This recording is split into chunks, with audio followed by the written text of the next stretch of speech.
A young man, I was at the barber shop with my sons one day. A young man came in there, and he was like a counselor. He deals with at-risk students and people, young people and young adults. And he says, man, I grew up in the projects. He said, but my mama grew up, had us in the projects, but she didn't keep us in the projects. He said there's a difference between living in assisted housing and having a project mentality.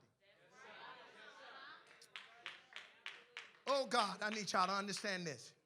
There's a difference when you're in a situation where you need help. The government helps. But there's a difference when having a professional career of living off of the government. My wife and I were dealing, watch this, my wife and I were volunteering at the Girls and Boys Club maybe a year ago.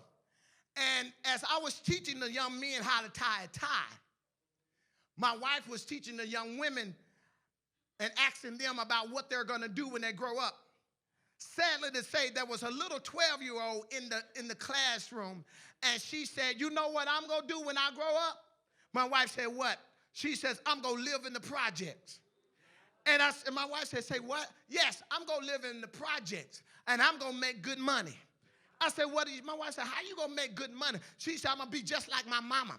I'm going to have as many babies as I can have because every baby brings another check. So I can just sit at home and just have babies and collect checks. I need y'all to get this. Because the government is going to feed us. The government is going to supply everything that we need. And I'm like, say what? I don't have to work. I don't have to go to school. I can just live in the project. Watch this. And I don't want anybody in here to get offended about living in assisted living. But assisted living is different than a project mentality. So this young man in the barbershop told me, he said, when we live in the projects, he said, my mama got a good job. And she was over some things. And she has accessibility to a helicopter. She said that one day his mama said, come on with me. We're going for a ride.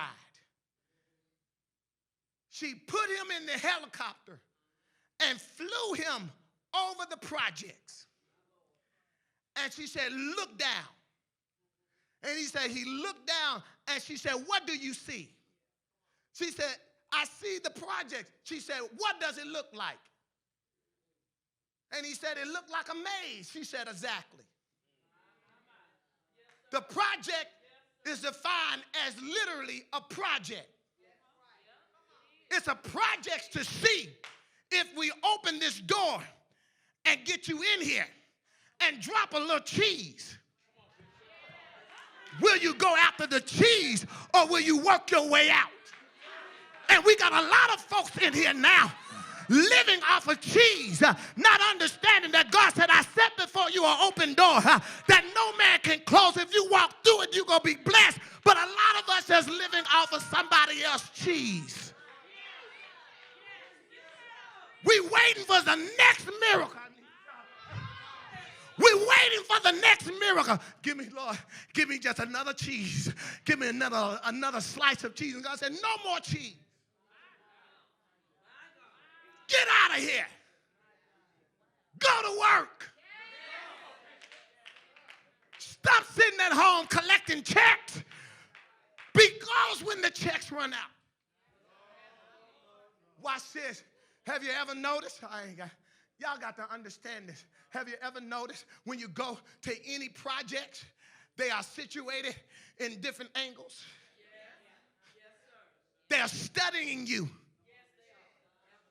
See how long they record when your entry date. And they say, want to see how long they going to stay. Oh, God help us.